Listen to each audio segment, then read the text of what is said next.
The callbacks in DR.STONE always bring a giant grin to my face as a tear wants to roll down the cheek. Tsukasa ends up keeping his end of the bargain, his end of the promise. Sankyu never gave up on his. One of the first things that we ever learn about Tsukasa is that he says, "I will protect you and you'll be safe around me." And he lives up to that in this episode. This is the bromance I never knew I needed in DR.STONE, and it feels like as soon as we got it, it's been ripped away from us. The biggest question will be, is Tsukasa going to die here? And honestly, I would say it's a 50-50 split. I really feel like either option could work. If Tsukasa ends up dead, you avoid having a ridiculously powerful character at your disposal, so there will be more threats down the line, but also it gives you that emotional punch to make it feel like they're a sacrifice. But on the flip side, by keeping Tsukasa alive, there's a lot of ways that they could go about it. Whether they've developed some sort of medicine that will help with it, because honestly, you only need one lung to live, so it wouldn't be impossible for someone like Tsukasa to live with just one lung.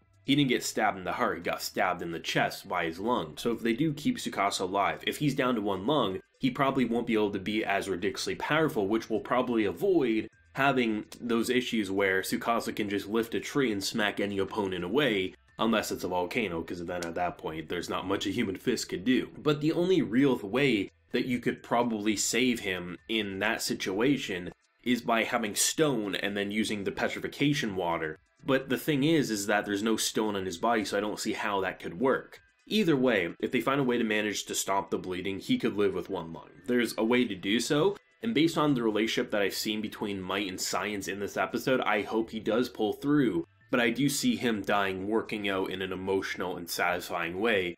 I guess next week will show us. I think in terms of emotional impact, this episode mirrors that of Senkyu's dad, and what he did for the message in leaving him that final farewell because he knew his son would find a way to save the world someday. This episode, in terms of the build-up with the sister, you had a pretty good suspicion that things would work out there, as you had an equally good suspicion that one man should not be trusted, and lo and behold, that man shouldn't have been trusted. It's very interesting seeing the build-up to that, because to see that emotional resolution, you get some comedy, fingers in the eye, you can't look, she's naked. Here, let's make her some clothing. And you see her just fine. This is a show that's proven that the miracle water can do ridiculous things, and if there's stone over the body, anything can happen. Senku came back from the dead because of the stone on his neck, right? So the idea of him just seeing his sister and seeing a face and a reaction that we've never seen from this strong-willed character. He felt like a little boy again, hugging his sister as if nothing has changed, and he had a dream that was a fool's dream, very similar to that of Koku, right? You know, we've had characters have these fool's dreams that people know are for nothing, but a miracle comes out and saves them, and both times it really has been Senku. Without Senku's technology, there would have been no way to find her body unless you had a ridiculous amount of manpower to hopefully find the solution, and that solution being her body in a ridiculous amount of area that really human labor in this setting couldn't find. And to see that heartwarming scene immediately just tore away by someone who you knew was going to do something. It's interesting to see what it was. I really appreciate how he's a character who usually you'd probably question, why didn't he betray him before? If he's so powerful, if he didn't actually like him all that much, why did he follow in someone else's footsteps?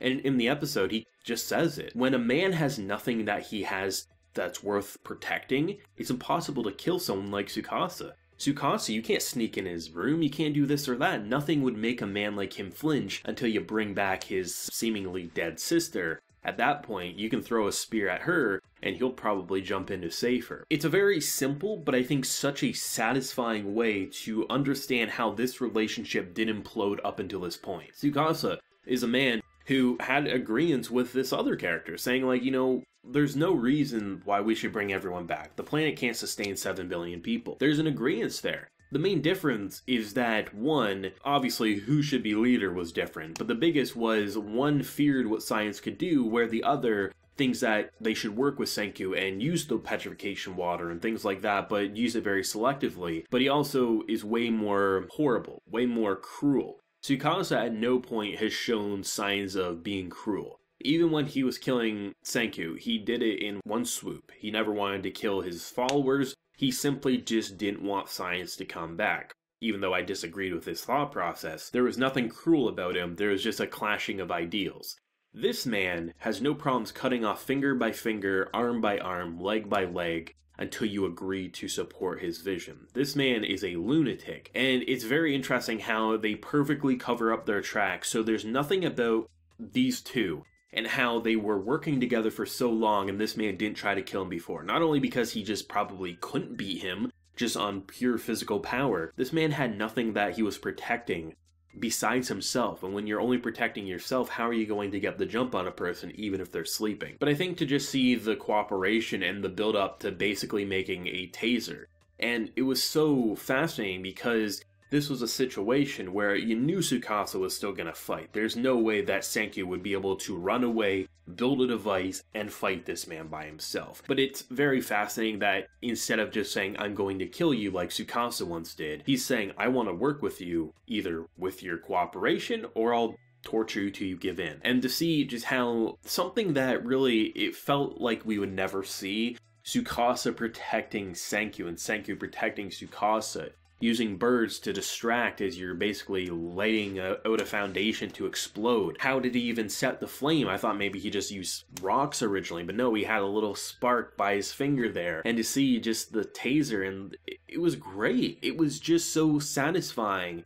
And to see that last fist bump, the last clap, it was great. It was one of those most satisfying things I think Dr. Stone has done. And I think that's why it works if Tsukasa lives or dies here, because at this point we see the potential of where those two could go relationship-wise, how they could work together, and even if Tsukasa was down to one lung, he would still be a force to be reckoned with. He probably just couldn't lift trees anymore, which would probably be for the best. But if he dies here, it feels like, even though there's so much that they could still do with these two's character arcs, it feels like we got a satisfying resolution in the end. And as Tsukasa says, you know, even if we didn't keep that promise all the way since the beginning, we kept it in the end, and this battle kind of means everything. I think for the sister's sake, I really hope he pulls through, because for Tsukasa, it's been such an eternity just to hopefully see his sister again. For her sister to come out after learning that I've been technically gone for 6 years, but really it's been thousands.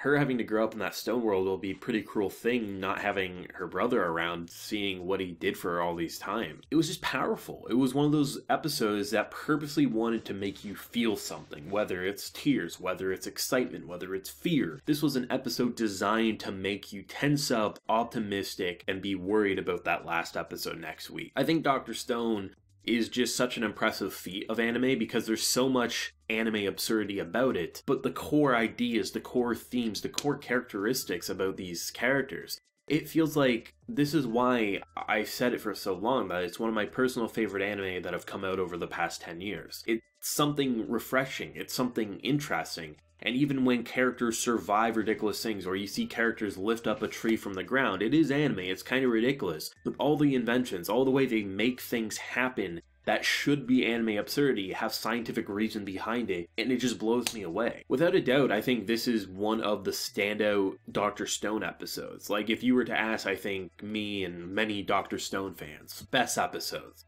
Senku's father's message and the emotional farewell, this episode would be up here. There's a lot of really great ones, but in terms of emotional impact and what it does for the future of the story, I think this episode is definitely in the top 5 without a doubt. I'm very excited and kind of worried to see where it's going to go next week. Please no spoilers, but let me know your feelings and where you think it might go next week with the final Stone Wars episode. If you enjoyed the video, leave a like, share your support, and hit that subscribe button if you happen new around here. So until next time, everyone, please take care and have a good one.